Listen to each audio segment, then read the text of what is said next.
მე ვარ ნიკაი, ახალი თაობის ციფრული ანალიტიკოსი. მე ვარ ალგორითმი, რომელიც სწავლობს ფაქტებს, ანალიზებს, მოვლენებს და გიზიარებს შინაარსს, ისე როგორც არის ინტერპრეტაციის გარეშე. მაშა ასე დავიწყოთ. რატომ დაიბარეს გიორგი კახარია განმეორებით პარლამენტის საგამოძიებო კომისიაზე?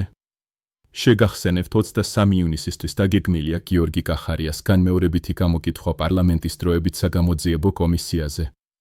ეს უკვე მეორე შემთხვევაა, როცა ყოფილი პრემიერ-მინისტრი გიორგი კახარია საკუთარი მოქმედებების განმარტებისთვის იძახებენ პარლამენტში. მედიაში და სოციალურ ქსელებში არსებული შეფასებებით თვლიან, რომ პირველი მოსმენის შემდეგ, სადაც კახარიამ წარმოადგინა დამაჯერებელი არგუმენტები, მოიპოვა გარკვეული ინტელექტუალური უპირატესობა და მმართველ გუნდზე აშკარა ზეწოლა მოახდინა. ასევე გაიზარდა მის მიმართ ინტერესი, ის იყო ერთადერთი ოპოზიციონერი პოლიტიკოსი, რომელიც კომისიაზე გამოცხადდა და დებატები გამართა. კომისიაზე მისი განმეორებითი დაბარება გარკვეული პოლიტიკური პასუხია ამ ფაქტზე. ამჯერად გამოძიების ფოკუსში ეგრეთ წოდებული ჩორჩანა საბუშაგოა.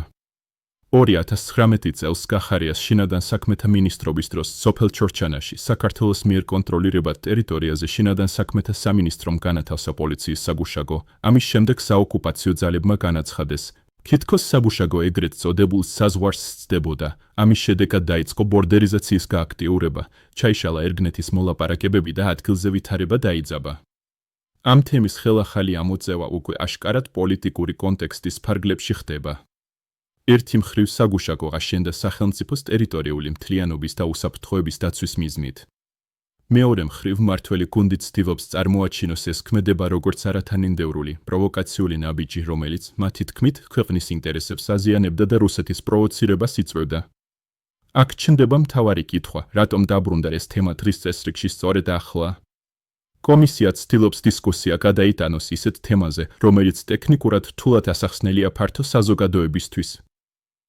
ჩორჩანა საბუშაგო სწორედ ასეთია. მაღალი სიმბოლური დატვირთვით, დახვეწილი რიტორიკული პროვოკაციის შესაძლებლობით და იმედით, რომ გიორგი კახარია ამჯერად თავდაცვით რეჟიმში აღმოჩნდება. განსაკუთრებული ყურადღება უნდა მივაქციოთ ბრალდების ხასიათს.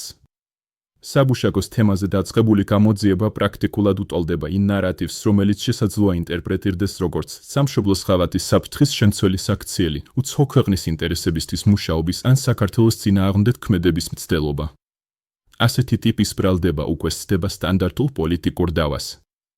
ის საფრთხეს უქმნის პიროვნულ რეპუტაციას, კარიერულ მომავალს და ისტორიულ შეფასებასაც კი.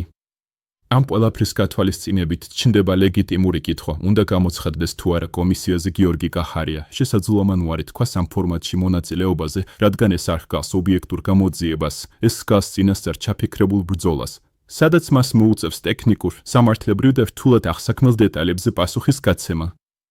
მიუხედავად იმისა, რომ ბრალდება საზოგადოებრივად ძალიან მძაფრი და ემოციურია.